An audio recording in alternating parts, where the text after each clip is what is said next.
Hi everybody, welcome back to Crenshaw Storytime. Happy Juneteenth weekend and happy Father's Day. We are continuing with the Chronicles of Ori by Harmonia Rosales, and if you did not watch the previous two story times, the second one of what I read was Book 2, The Orishas, over Chapter 10, Oshun. Today we will be reading a double feature, which is Book 3, Lineage, The Preaching of Odudwa. I want to say, I've been learning more of the pronunciations, but I naturally say the names how I, like a vibration of music. So, the preaching of Odudwa, or Odudwa. I still feel like it's Odudwa.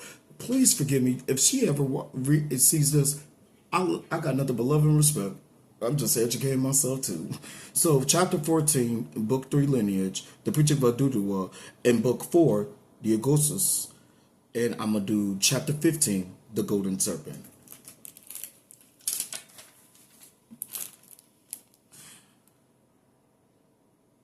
Imolidi okukon porada. Imolidi okukon porada. Light comes, darkness hides. Yoruba phrase. During Odudwa's stay in the Iron Kingdom, he developed a keen interest in scholarly pursuits and became captivated by the forbidden journal of Abattoir.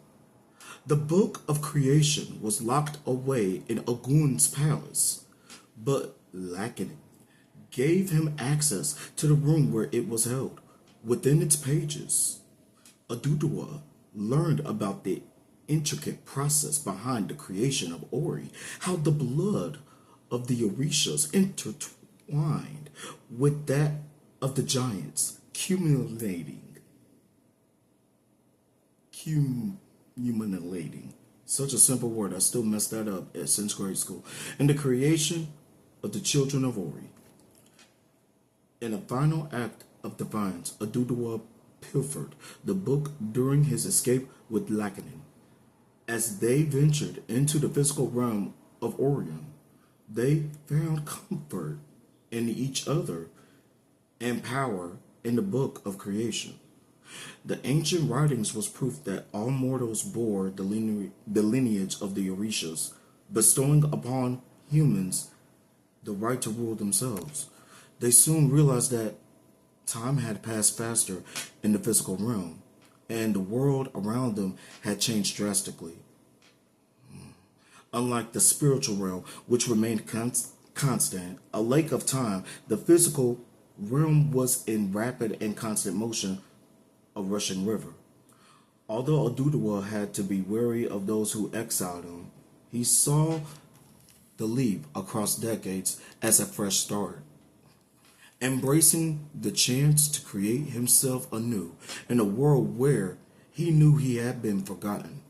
Odudwa began a journey to carve out a new destiny. As Lackanen's belly grew,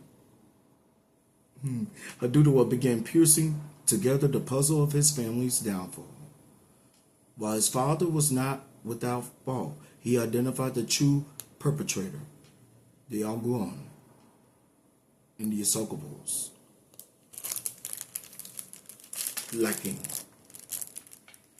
Lakin soon gave birth to a son, Ormion, whom Odudwa loved and raised like his own.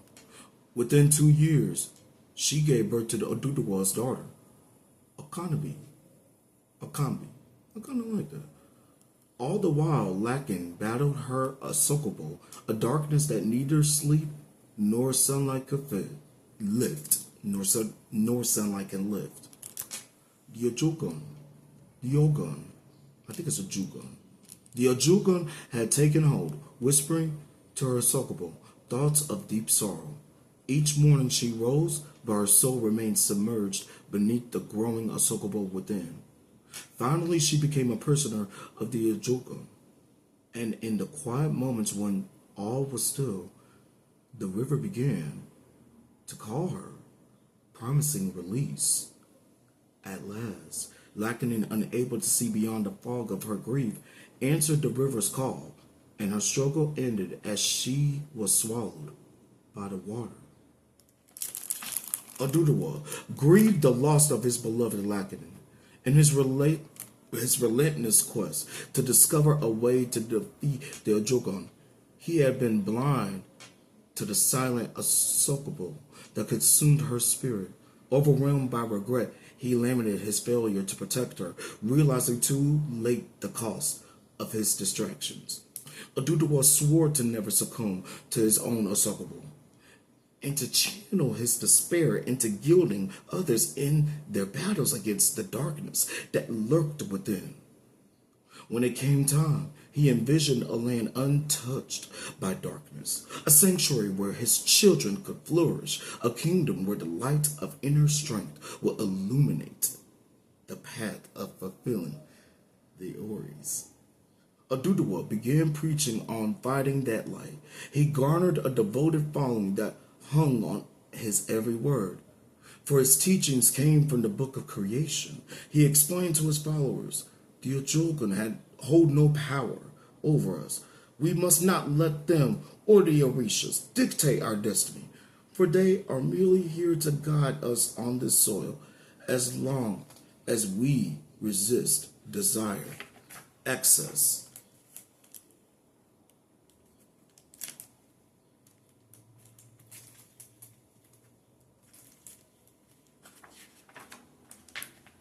Jealousy, idleness, arrogance, greed, and uncontrolled anger, we shall remain free from the Ojogun. Oduduwa's wisdom flowed like a river, its currents carrying his followers toward a deeper understanding of their existence. He taught that humans were the guardians of their own destinies, the gods of their Oris. Each year brought new landscape, new challenges, and new discoveries, and his children grew. So did his flock. Yet, there was a layer of uncertainty underneath everything.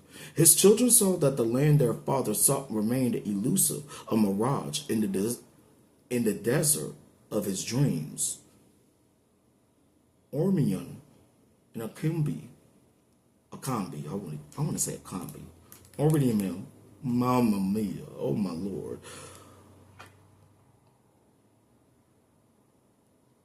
Ormon, I'm gonna get this. I said it right at first. Ormayon and Akanbi looked upon their father with concern. They remembered their mother's comforting presence. Now a void each carried with them. Her death had cast a shadow of a melancholy. I think I'm just worried too much about pronouncing the words. Let me try that again. Ormion and Akambi looked upon their father with concern. They remembered their mother's comforting presence. Now a void each carried with them. Her death had cast a shadow of melancholy over Oduduwa, a sadness that clung to him like a persistent fog, threatening his quest. Oduduwa found that he now took comfort in constant movement. It distracted him from the darkness left by the Lekanich, absence. But his children were different.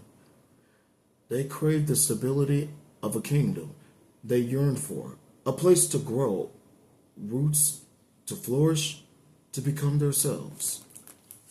One day as the sun began its descent, Oduduwa, Orimion, Akambi, and their loyal followers heard the faint beats of drums. Captivated, they followed the sounds to a community hidden amid rolling hills. This place, known as Okikwa, thrived under the watchful eyes of Abatala, whom the people called the Unioba. The great spiritual king Okiora was composed of 13 settlements and 13 chieftains. Each chieftain was chosen by Abatala himself. Each settlement had its own unique crop to manage and harvest. There was a central marketplace where they could share and trade their harvest, so that all thrived. The inhabitants of Okriok The inhabitants of Okiora identified themselves as Indian Igubos, people of the forest. They lived apart from kingdoms ruled by mortals, finding sanctuary under the protective gaze of Uni Aba Abatala. Among their number was Abamari, a chieftain who governed the hardest of yams. Abamari met with and became fascinated by Adudawa for his regal presence and strong ashe, reminded him of Abatala when the Orisha had first descended from Eden in Iran. Abatala had chosen to reside in the mortal realm, seeking refuge from the prying eyes of the Council of Orishas, which had expelled him from his unconventional creations. Feeling unappreciated and tarnished, he decided to build a new Eden in Aya and continue his work of creating life. But without Jala and his Oris, Abatala deemed himself as a failure. That life he created was static like the inks, lacking destiny.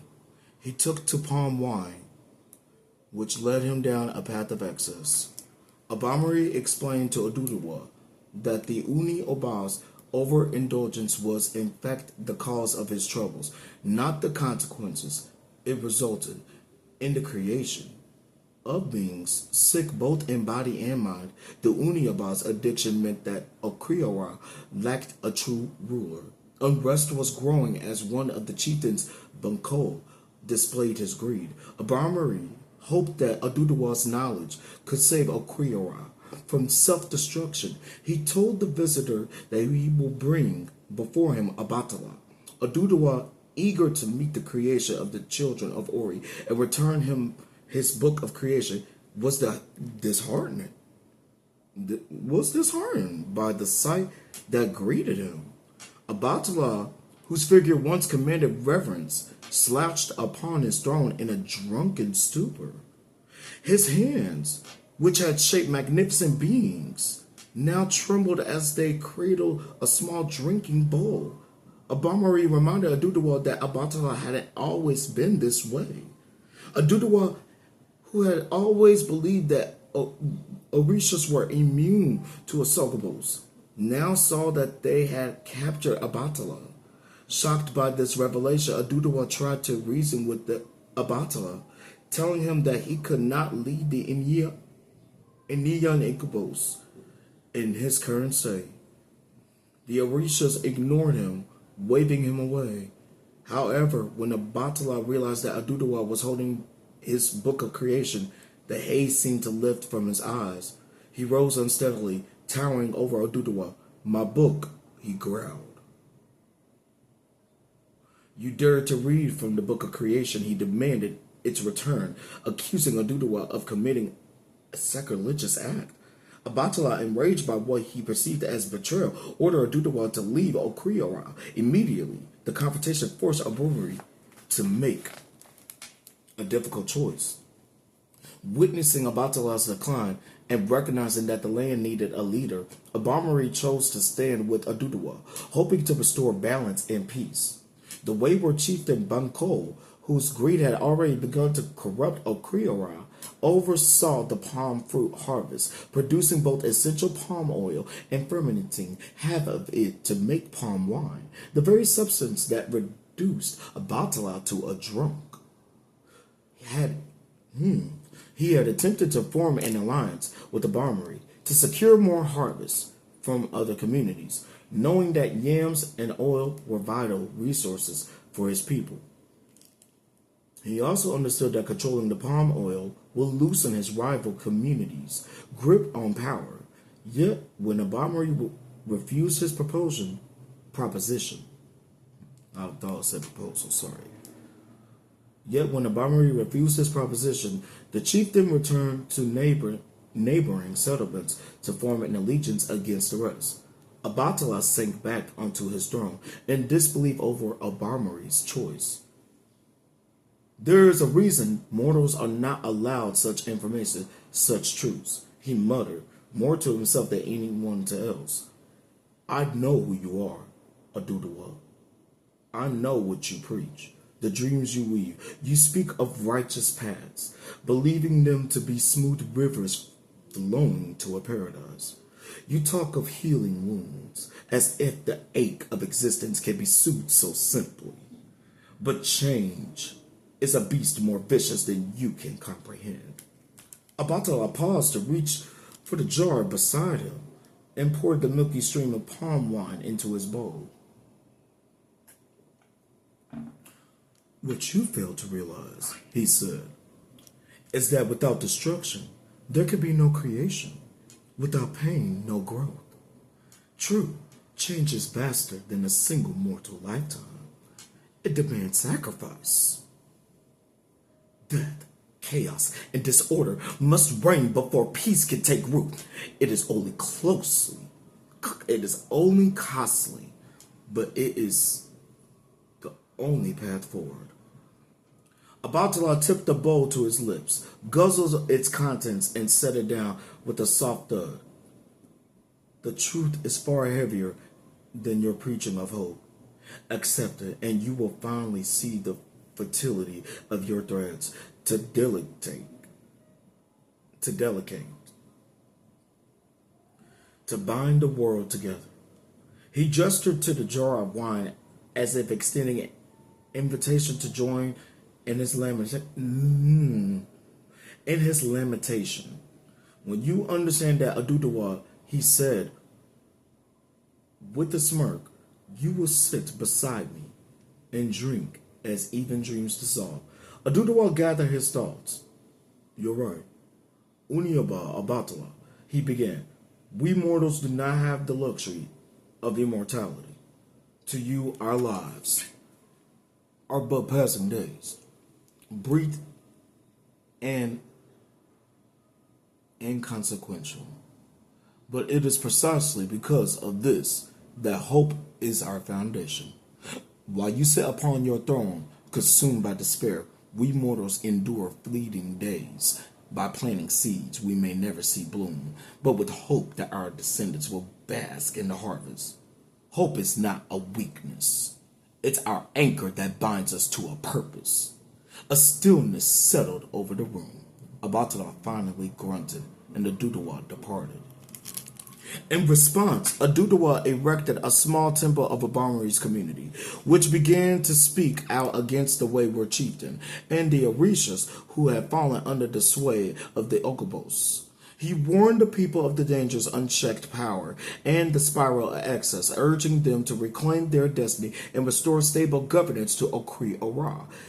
Imoli di Okunongo, Parada. Like comes, darkness hides. Adudawa will begin his address to the communities, willing to heed his call. I am here to help create a great, united land, bound by justice and trust. It shall be called Yorubaland, and it begins not tomorrow, not in some distant dream, but now. You may have a boss, kings to guide you, orishas to inspire you, and chieftains to lead your people, but none shall stand above accountability. No crown, no divine claim, no lineage shall permit unchecked power. For too long darkness has thrived where the light of justice has not been allowed to shine. The time has come to question, to demand, and to hold every leader to the same expectations we place upon ourselves. His words seeped, yes they did, his words seeped into the consciousness of his listeners, reshaping their perception of kingship and themselves, and the relationship between the two. For many, the idea of speaking against an Orisha or Orba was unthinkable. But as Abatala's actions grew increasingly erratic, anger toward him spread. The 13 settlements found themselves divided, with trust in Abatala's Ashe waning among those who aligned with Adudawa's vision. As these 7 communities redirected their Ashe to Adudawa, his own power grew, surpassing that of the disgraced Abatala. Empowered by the collective Ashe of the 7 communities, Adudawa found that his influence continued to swell. More communities began to rally to his side in a decisive confrontation. Adudawa, now mightier than Abatala, expelled both the disgraced Orisha and Bakol, along with his remaining rebel communities.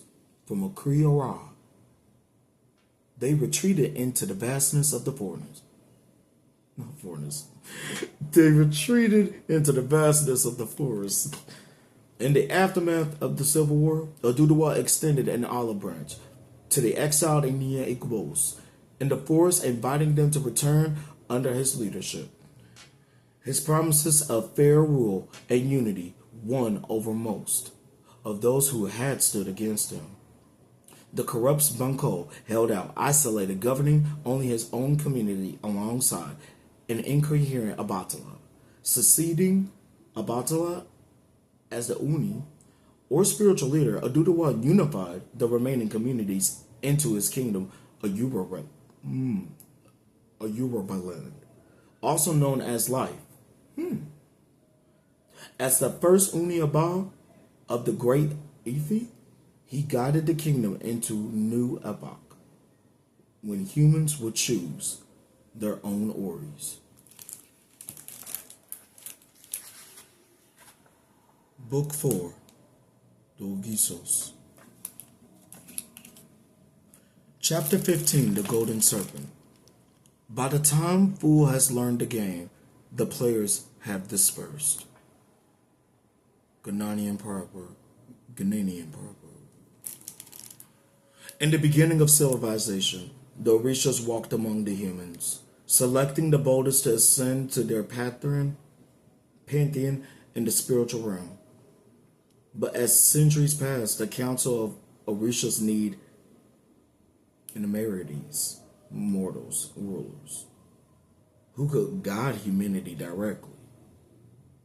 The Orishas aimed to preserve their influence over humanity's societies, which were beginning to challenge their authority.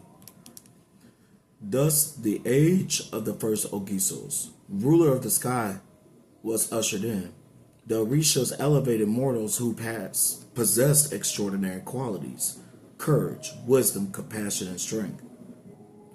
These chosen few will be crowded as Ogisos, who each entrusted with a kingdom in Orira,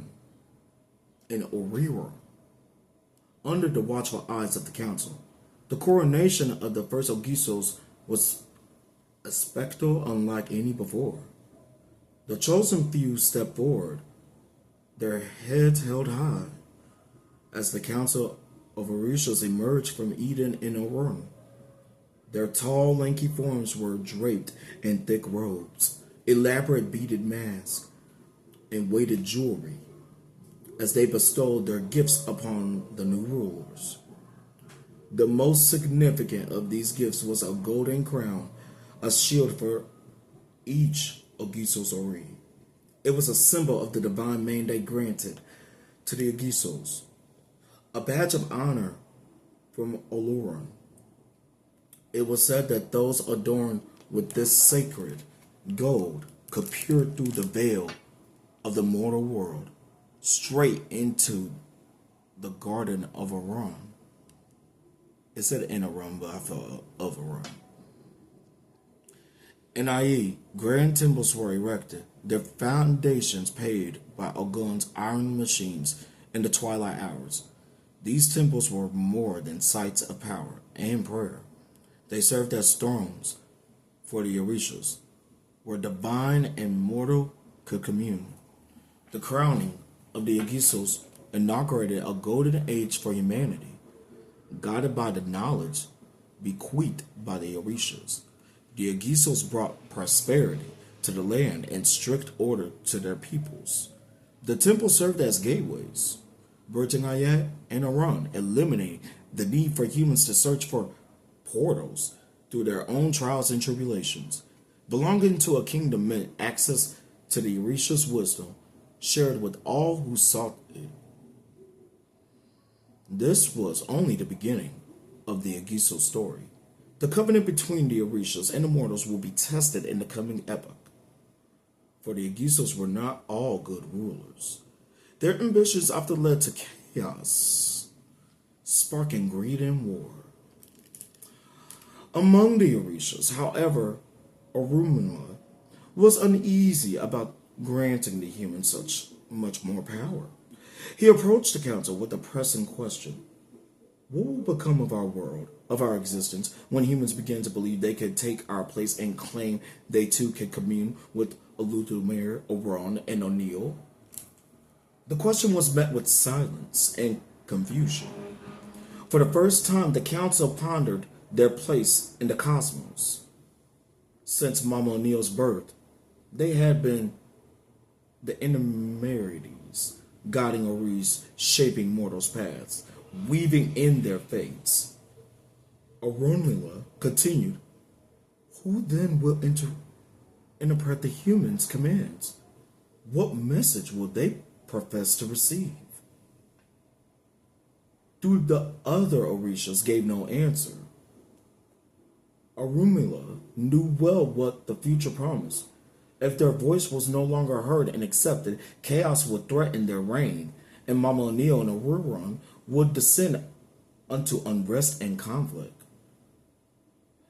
As Orunmila's questions lingered in Eden, life for the Orishas continued unchanged, until one day, Orunmila's question became prophecy. Gold, that symbol of divine favor, shone with such brilliance that it birthed an unusual Asokabo. Unlike any before, this Asokabo did not bind itself to a human Ori, but instead latched onto Mama O'Neill herself. It took root in a cold soil, blossoming and unleashing chaos across the land. Seduced by Gold's physical beauty, mortals turned upon Mama O'Neill, their hands once gentle, now clawed hungrily at her body, tearing her flesh in their instable desire for their precious metal. Each scrape thrust was an affront to her dignity, a violation. As she suffered, the seeds of chaos took root deep within the belly of her mother, Alukum, who still lay chained in ocean's abyss. Lucagun's womb ruptured. A powerful spawn arose, Bida, the seven-headed golden serpent. Each head embodied the darkest shadows of human nature.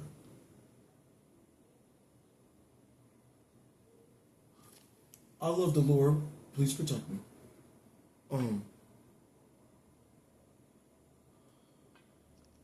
Ibigora. My goodness. This is Miss Harmonia. Okay. I'm gonna keep reading, baby. Cause I'm just looking like, oh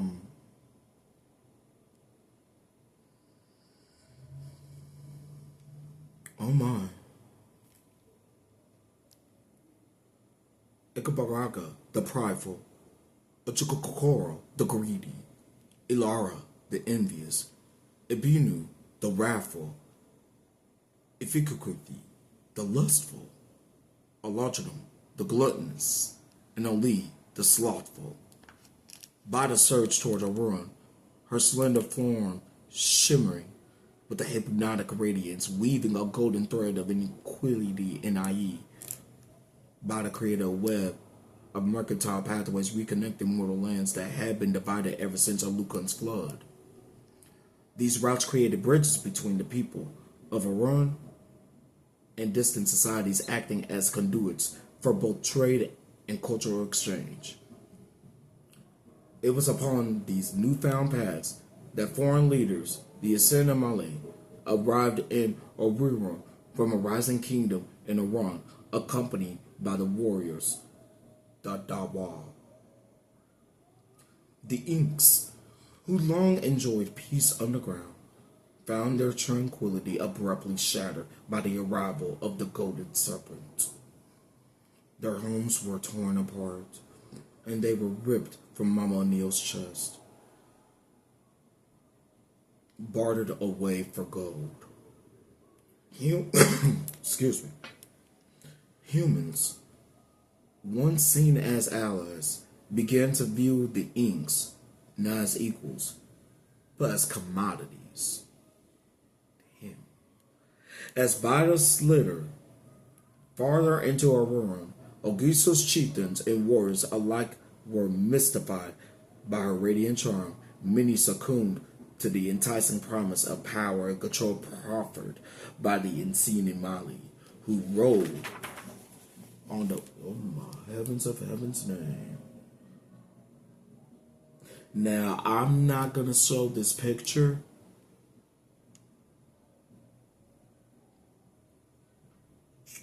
If you've ever seen like The Prince of Egypt, the movie, it's when they did that little song, like when you're playing with the big boys now. That's what kind of reminds me, but it's just.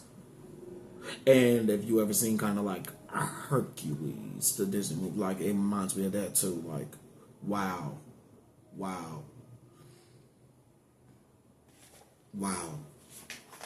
Oh my.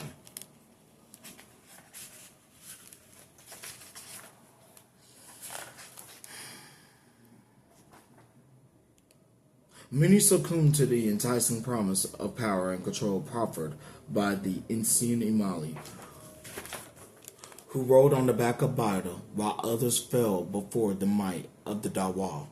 The northern kingdoms of Aurora succumbed to the Eastern Imali. Its spiritual ties to the garden of the Orishas served, leaving its people lost and subservient to their foreign gods. The Eastern Emil did not immediately eclipse the Orishas.